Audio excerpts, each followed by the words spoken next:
Welcome to episode 1 of the new Calumet Public Eye. It's time to start the commentary phase of our video blog. Please note that I was in India for a month, and so still need to address the backlog of footage that was collected while I was away. Videos will still be released in their entirety, but they will be delayed for a while as I take the time necessary to catch up.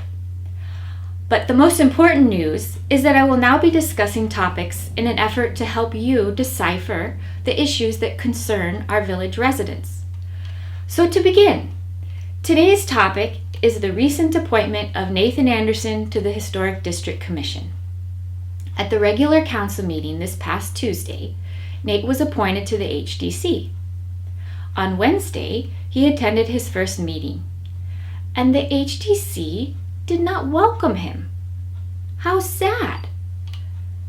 I mean, please realize that this seat has been vacant since January 1st, and while the HDC has discussed the vacancy, they have made no effort to advertise the position publicly to the electors of the village of Calumet. I tell you, this shows us how the village is being run by a small select group of individuals, and not the ordinary citizens like you and me. Let's take a look at the footage and see what they actually said at that meeting. So here's the first objection made by HDC Chairman Chris Green. Although we have an agenda in front of us, I would like to address the issue of our new commissioner, Nathan. I object to his appointment solely because there is a number of members of this community that are insisting that the village abide by all laws, rules, procedures, and ordinances. Our ordinance says this appointment is done by president of the village. Did you make the appointment, Mr. Mason? No, I did not.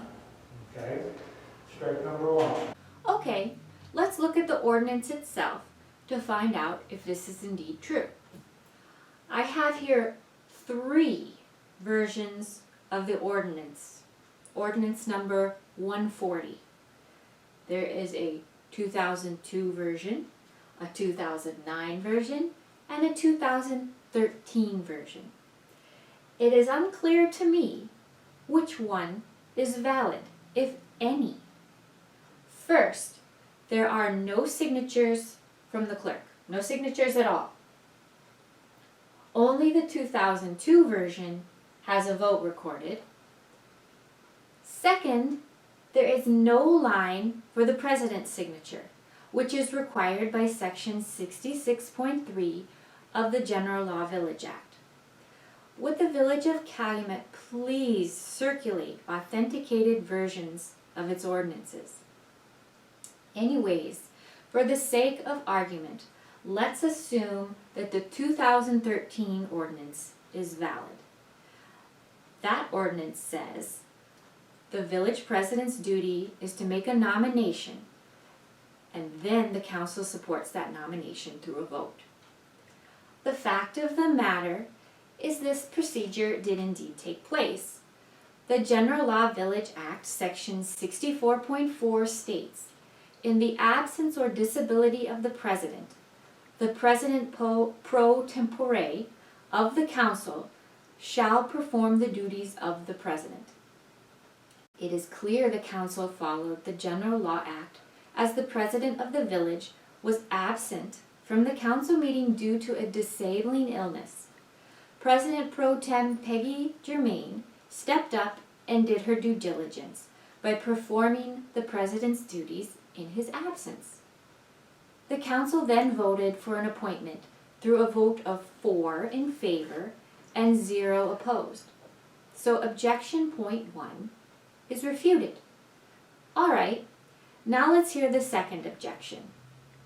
Number 2, and probably even more importantly, is the ordinance states that there are 3 groups that are allowed to have an appointment on this commission.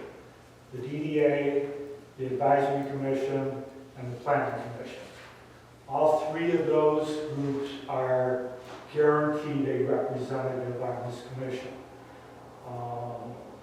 we had determined that this is the advisory commission's appointment. And as of 4 o'clock this afternoon, the advisory commission says they have not submitted a list yet.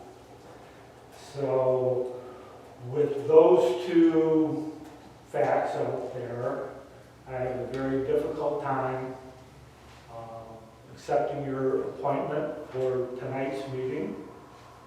I will listen to anything otherwise.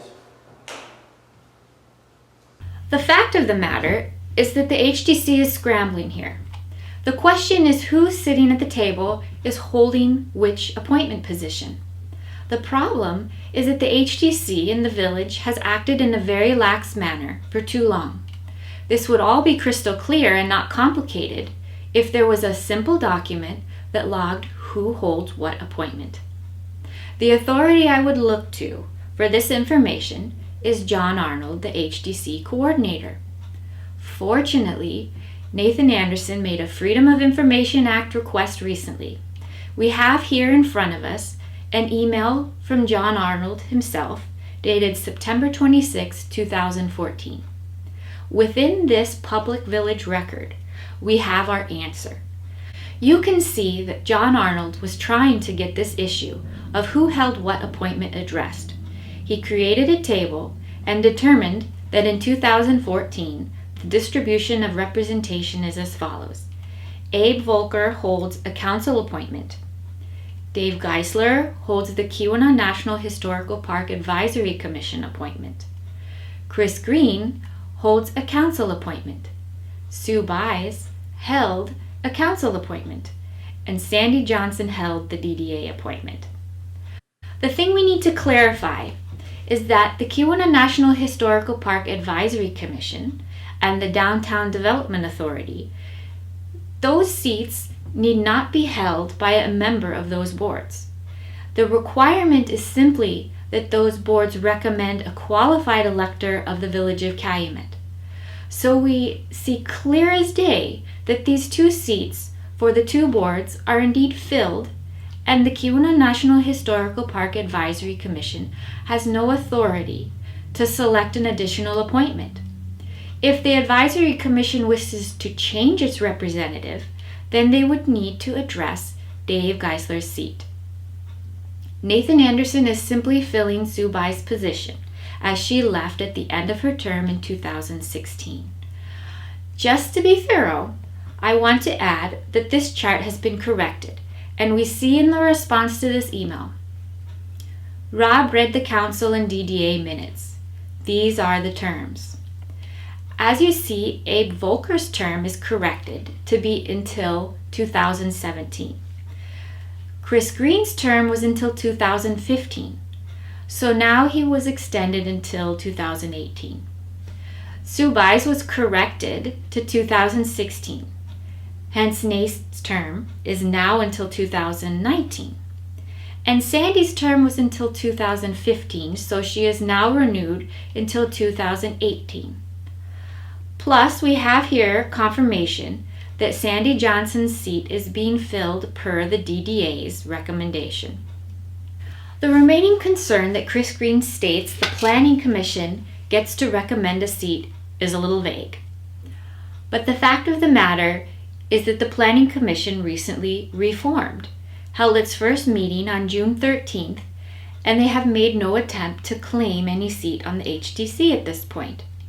Logic would lead me to conclude that the Planning Commission seat would be assigned to Chris Green, as he is a current member of the Planning Commission board, as is Dave Geisler, but he has already been determined to represent the Advisory Commission. I am going to respectfully ask you to, at this point, to return to the audience. Okay. If you refuse, I was 4-0. I'm here.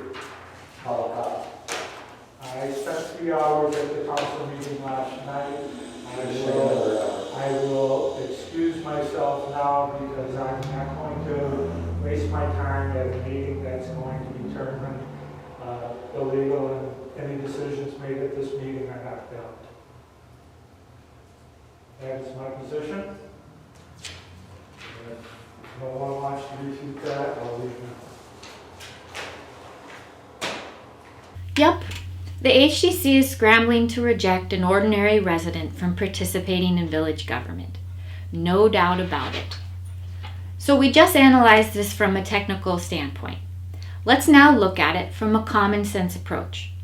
Let's go around the table and see who is a representative from what organization.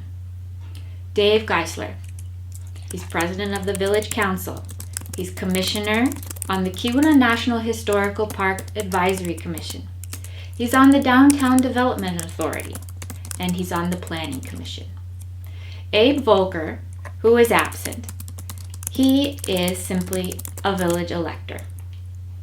Sandy Johnson, she is a trustee on the Village of Calumet Council.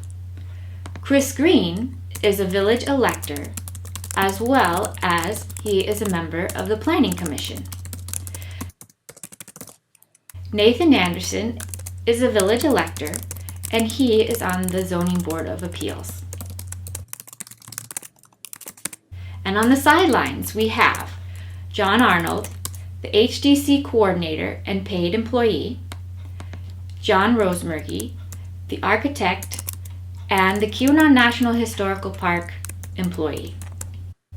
So, the Calumet National Historical Park Advisory Commission, and the Downtown Development Authority, and the Planning Commission. Really, you've got sufficient representation on this board. So what's the problem? Nothing. Instead of being welcoming with open arms, they are trying to figure out a way to get rid of an individual who would work for the overall good of all the residents of the village. And I understand that you just don't want me here, you know, but let me tell you, I'm not going away. Same will tell you, I'm not. I'm determined. I want to help this village, and I'm going to do everything possible to do just that. And I will not be deterred.